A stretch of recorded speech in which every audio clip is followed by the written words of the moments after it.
Once there was a woodcutter with two children and their stepmother. The boy's name was Hansel, and the girl's name was Gretel.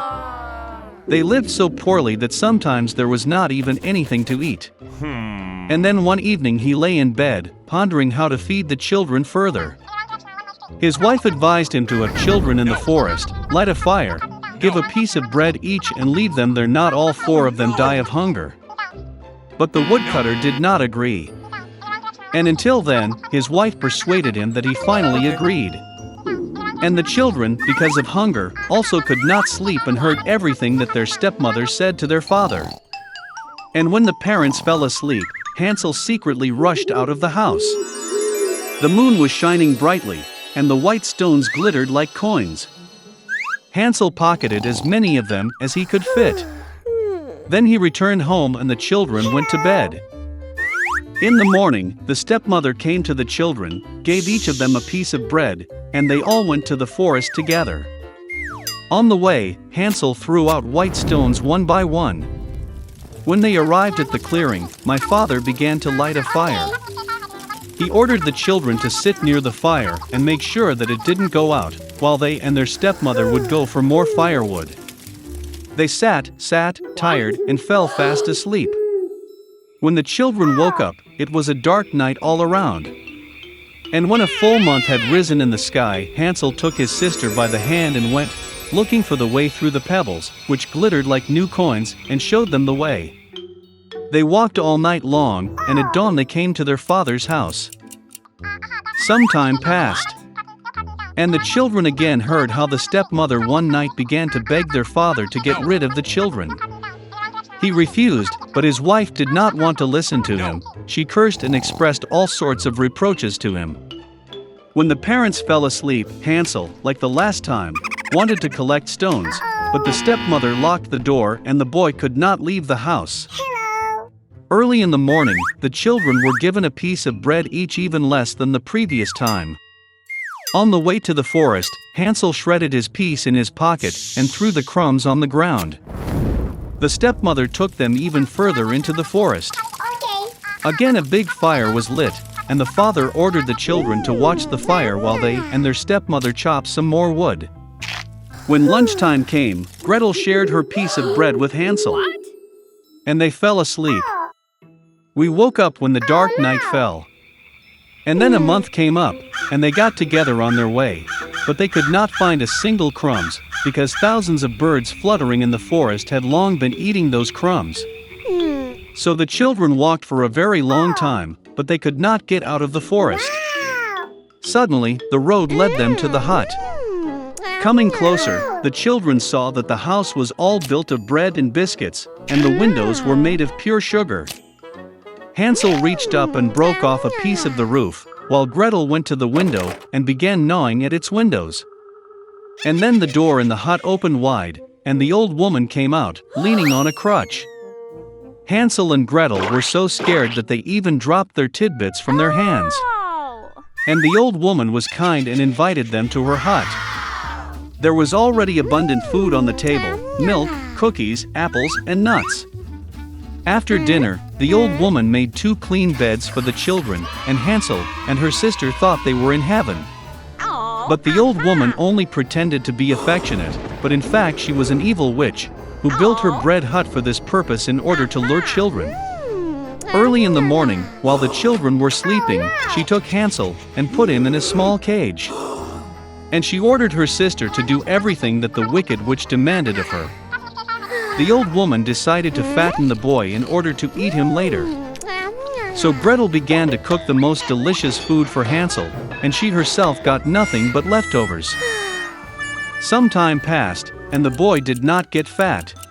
Then the old woman did not want to wait any longer, and decided to cook and eat Hansel.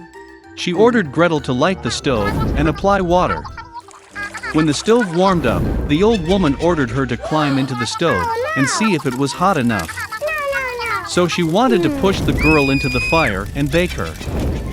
But Gretel knew what was on her mind. She said that she did not know how to get in there, and asked the witch to show herself.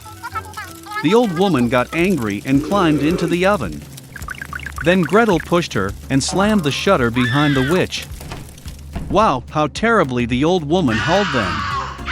Gretel, meanwhile, rushed to Hansel and opened the cage. Having freed their brother, they went to the witch's room, in which there were boxes of pearls and precious stones in all corners, filled their pockets with them, and went home. For several days the children were looking for their way back. The forest seemed more and more familiar, and at last they saw their father's house in the distance. How glad he was to see his children alive! Hansel and Gretel poured on the floor all the pearls and gems they had taken from the witch. There was no need to think about food. And they began to live, live, and rejoice. And the father drove the evil stepmother out of the house. Once upon a time there lived an old man and an old woman in a small house on the edge of the forest. Everything in their life was arguing, only one thing was missing: the old man and the old woman did not have children. Once the old man asked to bake a gingerbread in the shape of a little man. The old woman looked into the barn, and there was almost no flour left. She took a bowl, scrubbed it along the box, swept it along the bottom, and a handful of 2 handfuls of flour gathered. The old woman kneaded the dough with sour cream, and when she was rolling out a gingerbread on the table, she took it and made it in the shape of a little man with arms, legs, with a head, and put it in the oven. After a while, the old woman came up to see if the gingerbread was baked, took it and put it on the window to cool. The gingerbread man cooled down, lay down, but suddenly got up and ran as fast as possible out of the house, from the window to the bench, from the bench to the floor, across the floor, and to the doors, jumped over the threshold to the porch, from the porch to the courtyard, from the courtyard to the gate, farther and farther. The old woman called her husband, and they both rushed after him. But it's not so easy to catch the gingerbread man. Now, he has already reached the field where the peasants were threshing their crops. Running past, the gingerbread man shouted at them that he had already run away from the old woman and the old man, and he would easily run away from them too. The peasants heard this and ran after him. But no matter how fast they ran, they could not catch up with him. A gingerbread man ran up to the field where the mowers were mowing the grass. Running past, he shouted to them that he had already run away from the old woman, and from the old man, and from the peasants, and he would easily run away from them too. The mows could not stand such ridicule. Everyone rushed after the gingerbread man. They run as fast as they can, but they cannot catch up. And towards the little man the cow is walking, he shouted to her that he had already run away from the old woman, and from the old man, and from the peasants, and from the mowers, and he would easily run away from her too.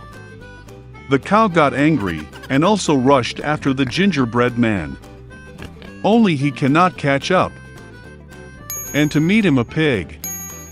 The little man shouted that he had already fled from the old woman, and from the old man, and from the peasants, and from the mowers, and from the cow, and he would easily run away from her too. A pig screeched and ran after. Only she could not catch up, she was too fat. A gingerbread man runs along the road, and a hare meets him. The little man said that he had already run away from the old woman, and from the old man, and from the peasants, and from the mowers, and from the cow, and from the pig, and he would easily run away from him too. The hare heard this and ran after him. Nor can he catch up with the little man, only the hare saw him. A gingerbread man runs, and a wolf meets him. "I will eat you," says. And the little man answered him that he had already fled from the old woman, and from the old man, and from the peasants, and from the mowers, and from the cow, and from the pig, and from the hare, and he would easily run away from him too. The wolf growled and rushed at the gingerbread man, and he dodged and ran as fast as he could. Only the wolf saw him. A gingerbread man is running, and a huge bear is meeting him. His little man was not afraid, but shouted that he had already fled from the old woman, and from the old man, and from the peasants, and from the mowers, and from the cow, and from the pig, and from the hare, and from the wolf, and he would easily run away from him too. A ferocious bear stamped his foot and ran after him. But the bear was too slow to catch up with the fast gingerbread man. A gingerbread man runs, and a fox meets him. The fox was very cunning, but the little man did not know this. Therefore, out of habit, he began to shout that he had already fled from the old woman, and from the old man, and from the peasants, and from the mowers, and from the cow, and from the pig, and from the hare, and from the wolf, and from the bear, which means he will easily run away from her too. The fox listened to the end, and said that she was very old, did not hear anything. She came closer to the little man and asked him to repeat it. Obeyed her silly gingerbread man, and began to brag again. The fox listened to the end, and said that she still did not hear anything. She came even closer to the little man and asked him to repeat it again. The gingerbread man agreed, and then only he started anew when the fox pounced on him, and ate it. And the gingerbread man